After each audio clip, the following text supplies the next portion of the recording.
Senator Sifuna. Senator Edwin Sifuna. Honorable Speaker, let me join you and the others who have sent their sympathies to His Excellency Rigathi Gachagua. We wish him a quick recovery so that he can come back. Honorable Speaker, I think it is a very unfair accusation that we are impeaching somebody whilst in hospital. It has been said here, Honorable Speaker, that nobody can predict when you can be taken ill.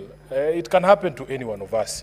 And therefore, we did not plan that the Deputy President would not be here to also be able to present his case. And as Senator Roba has said, many people were in fact waiting to also get some clarifications from some of the pronouncements that have come from the Deputy President. Honorable Speaker, I want to also thank the parties that have taken time to appear before us, the case by the National Assembly, and of course the very able representation of the Deputy President.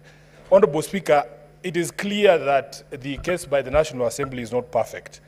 But I have agonized over some of the issues that have been raised by the National Assembly. And Honorable Speaker, allow me to begin with ground one, where the Deputy President is accused of violation of Articles 27(4), which, Honorable Speaker, makes it unconstitutional for you to discriminate on, among other grounds, Honorable Speaker, on the grounds of belief. Secondly, Honorable Speaker, there is also an express provision under Article 73 on the same and Article 33(3)(d) that specifically deals with speech, Honorable Speaker, that constitutes advocacy for hatred on the basis of discrimination. Honorable Speaker, yesterday when I put this question to the legal team of the Deputy President, I was expecting a proper explanation, but of course, you also that they chose to throw snide remarks. Senator Gataya and Senator Tabitha. Please pause my time. When Senator Tabitha, you're speaking, pause my time. Senators give you a pin drop silence. The same must be extended to the Senator for Nairobi City. Sit down, Senator Mofire. Proceed.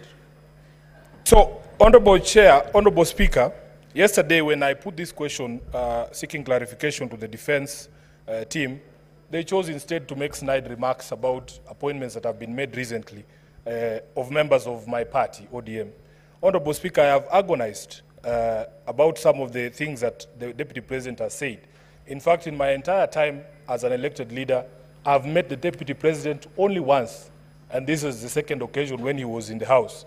And both of them, honestly, were very sad events. The first one was a funeral, and these proceedings can also be likened to a political death if the House decides to impeach him. But, Honorable Speaker, on that occasion, I did tell him to his face my position on some of the utterances that have come from him, that in fact, I strongly objected to those pronouncements. His legal team sought to hide behind these coalition agreements. I have agonized over what to do with an agreement, Honorable Speaker, that ousts the mandate of constitutional bodies. For instance, Honorable Speaker, you are told that in the agreement, positions that essentially are supposed to be available to all Kenyans through advertisement by the Public Service Commission, like permanent secretaries, have already been dished out. So what am I supposed to do with a contract that ousts the mandate of the PSC, a constitutional body? What am I supposed to do with a contract that ousts the mandate of this House, Honorable Speaker? For instance, to vote for the person who sits in the chair that you sit in. And if memory serves me right, Honorable Speaker, members who are not signatories to the coalition agreement of Kenya Kwanza, in fact, participated in voting for you to become the Speaker. And many of them were members of my political party, ODM, although, of course, I was not one of them. Honorable Speaker, there is a position in law about what to do with illegal and unconscionable contracts. I feel that the Deputy President wasted an opportunity to give clarification on his pronouncements that, Honorable Speaker, he chooses to hide behind a contract that I consider unconstitutional is something that I have agonized over. Honorable Speaker, one of the questions that was posed to him is what, I remember a discussion about which is what are the strongholds of ANC and Ford Kenya. And somebody said that it is Western Kenya. Honorable Speaker, as SG of ODM, I know for a fact that Busia County is an ODM county. In fact, if you look at the statistics at the Register of Political Parties, the county with the highest membership in ODM is not Homa Bay or Siaya. It is actually Busia County.